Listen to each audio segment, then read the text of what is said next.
Muito bom dia a todas e todos. Cumprimento Semiramis, né, em nome de quem cumprimento a todos os integrantes da mesa, mas cumprimento especialmente o deputado Mauro Benevides Filho, o deputado Reginaldo Lopes, que prestigiam este evento. Agradeço demais o convite, agradeço ao Higino, né, meu companheiro, colega Higino, presidente do CARF, por este convite, e parabenizo novamente o CARF por estes 100 anos. Um século não é pouca coisa, né? Um século é muito tempo. Eu vou falar muito rapidamente sobre o PL 1087, me permita discordar um pouco, professor Roque, né, das suas avaliações, e eu vou falar um pouco também sobre uma emenda do Sindifisco Nacional para o PL 1087. Por favor, aqui, ó.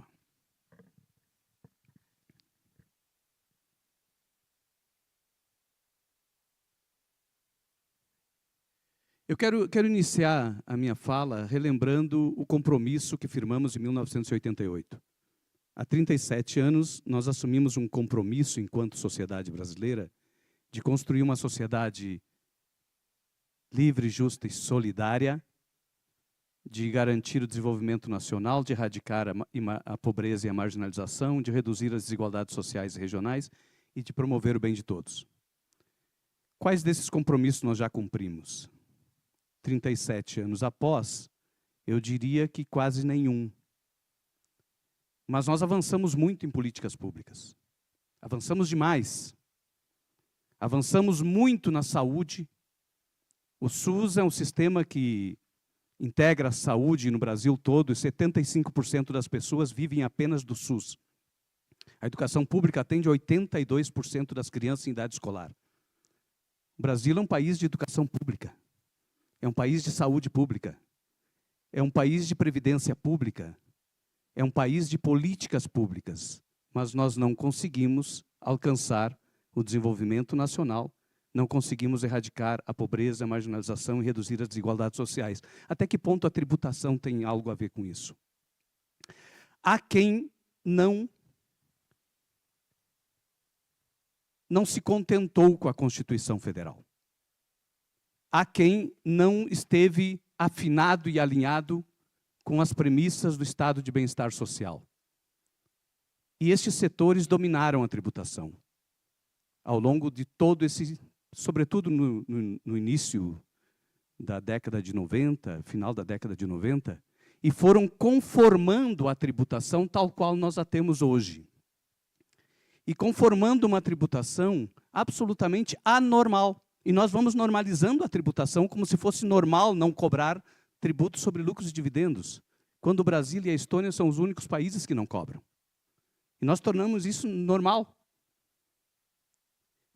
E vejam que nós tivemos a tributação no sentido contrário à Constituição desde 1989, um ano após a Constituição ser promulgada, e a Constituição dizia que a gente precisava ter um imposto sobre grandes fortunas, dizia que a gente tinha que ter uma tributação progressiva, que respeitasse a capacidade contributiva, que respeitasse a universalidade da tributação, o caráter desonômico da tributação. A Constituição dizia isso e continua dizendo isso. Apesar disso, em 1989, nós reduzimos de 7 para apenas 2 alíquotas o imposto de renda da pessoa física. A alíquota máxima era 45% e passou para 25%. Um ano depois da Constituição. Ou seja, a tributação ficou nas mãos daqueles que não estavam contentes com a própria tributação, com a própria Constituição. Em 1995, não contentes em desonerar os mais ricos, nós ainda tornamos isento os lucros e dividendos distribuídos pelas empresas, inclusive os remetidos ao exterior. Isentamos a tributação de lucros e dividendos em 1995, 6 anos depois da Constituição. Criamos a dedução dos juros sobre capital próprio, fomos pioneiros neste processo. Aliás, nós somos pioneiros também na isenção de lucros e dividendos. E, paralelamente, congelamos a tabela do imposto de renda. De 1995 para cá, a tabela do imposto de renda ficou congelada, ou seja, passou a migrar para o andar de baixo. O imposto de renda passou a ser um imposto de salários, e de salários cada vez mais baixos. Em 1995, quem ganhava 8 salários mínimos não pagava imposto de renda. Em 2025, quem ganha 2 salários mínimos já está pagando imposto de renda. Elevação das alíquotas do PIS e COFINS, no mesmo período, 1995, elevação das alíquotas, dobrou as alíquotas do PIS e COFINS, ou seja, elevamos a tributação sobre o consumo, para poder fazer frente aos compromissos do Estado Social criado em 89, já que o andar de cima se eximiu de pagar tributos, o andar de baixo passou a assumir a carga tributária. Este foi o processo. A elevação da tributação sobre o consumo e o congelamento da tabela do imposto de renda se deu para compensar a perda de tributação no andar de cima. E em 2025, semana passada, dia 29, sexta-feira da semana passada, a deputada Júlia Zanatta, propõe o fim do imposto de renda.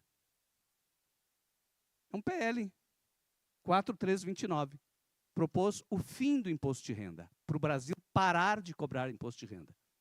Porque imposto de renda, segundo ela, é uma expropriação de riqueza. Opa. Isso aqui está me dando um baile.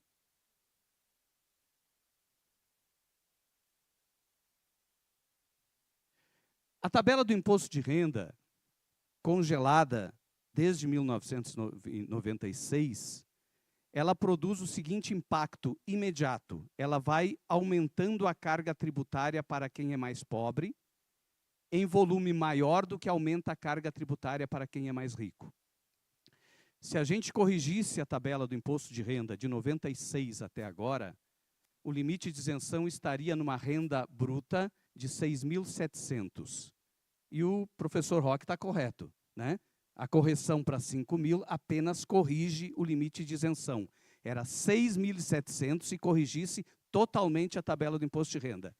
O limite de 5.000 apenas não corrige totalmente a tabela para quem ganha 5.000. Tá certo? Não corrige a tabela para quem ganha até 5.000.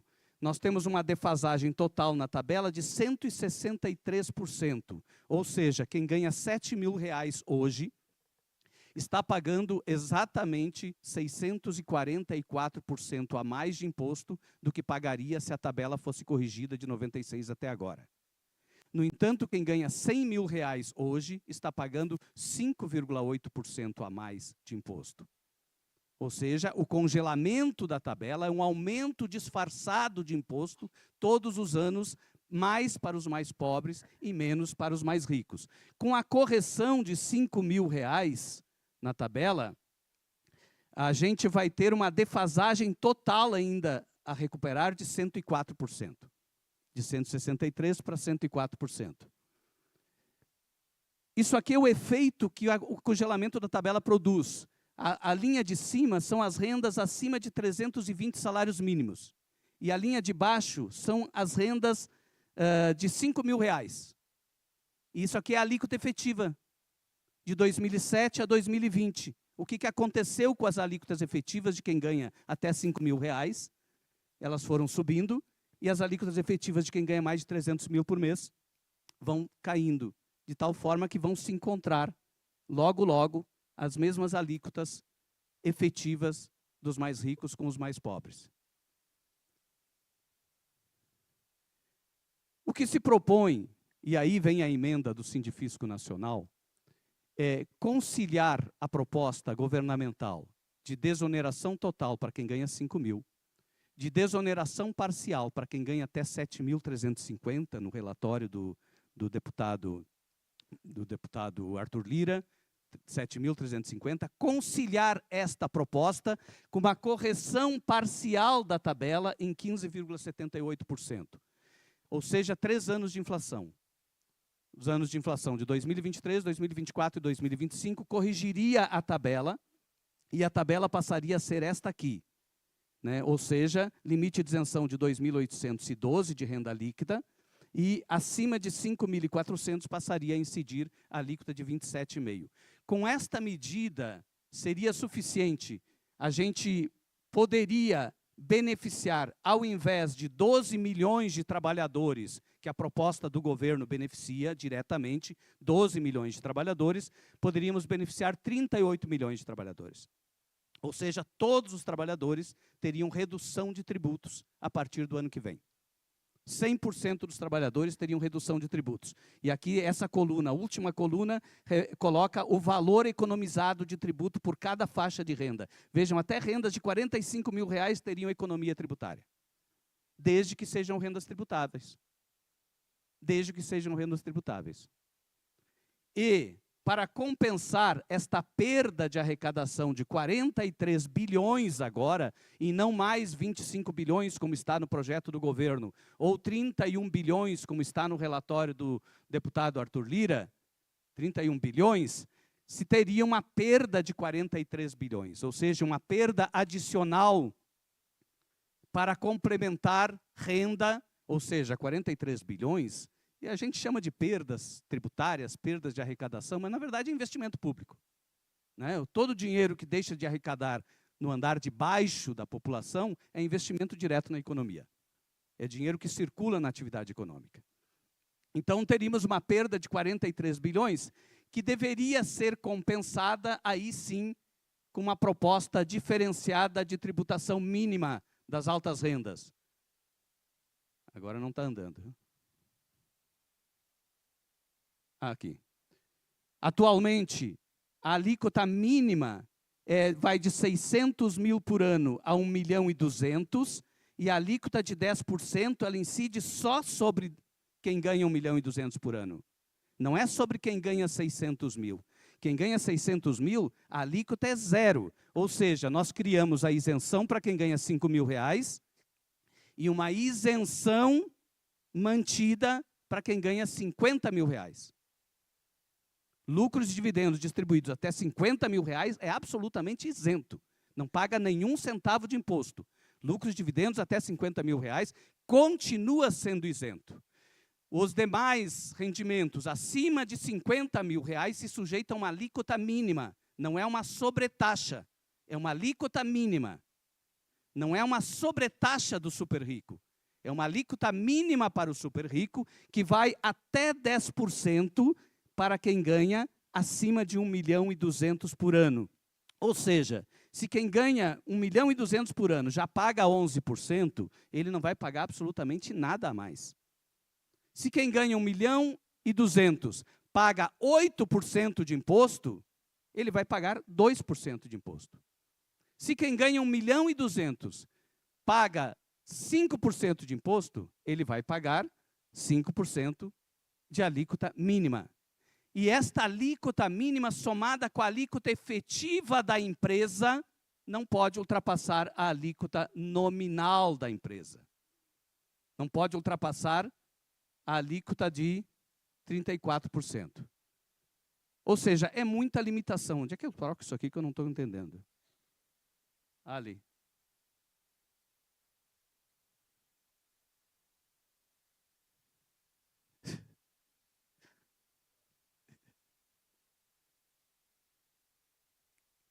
Eu vou pedir para alguém passar para mim, porque eu não estou conseguindo passar aqui, ó. Para frente. Para frente, por favor. Aí. Porque as alíquotas efetivas do imposto de renda, elas são regressivas a partir de 10 a 20 salários mínimos. Elas são regressivas, ou seja, tem gente que paga menos do que 10% hoje de imposto de renda. Tem gente que paga menos de 10% porque tem rendas muito baixas. Mas tem gente que paga menos de 10% porque tem rendas muito altas. Porque a maior parte das rendas muito altas são isentas do imposto de renda. São isentas do imposto de renda. E por isso que as alíquotas efetivas ficam inferiores a 10%. Quando o governo propõe uma alíquota de 10%, ele está propondo... Passa, por favor. Ele está propondo mudar a curva para ficar desse formato aqui, ó. A linha cinza são as alíquotas efetivas por faixas de renda. Vejam que quando chega em 15 salários mínimos, atinge o topo da alíquota efetiva e a partir dali começa a cair. O que o governo propõe é transformar esta linha de alíquota efetiva na linha vermelha, Vem uma alíquota zerada até aqui em 5 mil, começa a subir, a partir de 7 mil fica tudo igual, e quando começa a cair a alíquota efetiva, quando chega em 50 mil, 60, 70 mil, aí sobe e arrecada aquela diferença mínima de 10%. Se alguém tiver com rendas, isso aqui tudo é valor médio, mas se alguém tiver com renda tributada a mais de 10%, ele não vai pagar nenhum centavo a mais de imposto. Proposta do Sindifisco. Pode trocar, por favor? Nós substituirmos a alíquota de 10% por uma alíquota mínima de 15%, e a alíquota de 15% incidindo sobre quem ganha acima de 2.400.000.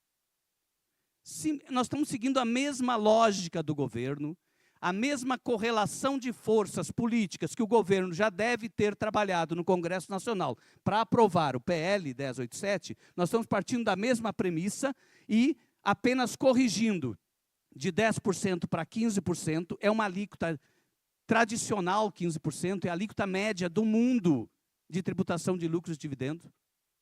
É a alíquota média do mundo da tributação de lucro e dividendo, mantendo o limite da alíquota nominal da pessoa jurídica, e ainda assim, e aqui nós teríamos condições de, pode pular, por favor, de mudar a curva neste formato aqui, ó. A curva vermelha é a curva proposta pelo governo, e a curva que nós propomos é uma alíquota inferior para todas as rendas e uma alíquota superior mínima para as rendas superiores. Ou seja, uma curva mais progressiva de tributação. Pode pular, por favor? E o resultado desta medida, desta emenda do Sindifisco Nacional, tem dois resultados possíveis. O primeiro resultado, 43 bilhões de perda de arrecadação seria compensado com a arrecadação do imposto de renda mínimo. Mas a arrecadação de remessas de lucros ao exterior daria 56 bilhões de arrecadação, dos quais sobraria recurso suficiente para compensar os estados e municípios pelas perdas de arrecadação decorrentes da retenção na fonte dos servidores públicos. 12 bilhões é suficiente para compensar todos os estados e municípios da perda de arrecadação. Tá certo? Segundo resultado paralelo desta proposta, esperado.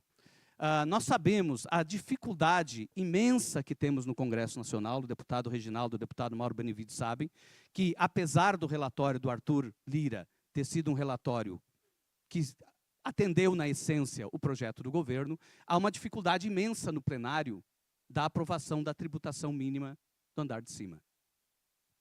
Uma resistência muito grande, até porque já está dada a desoneração.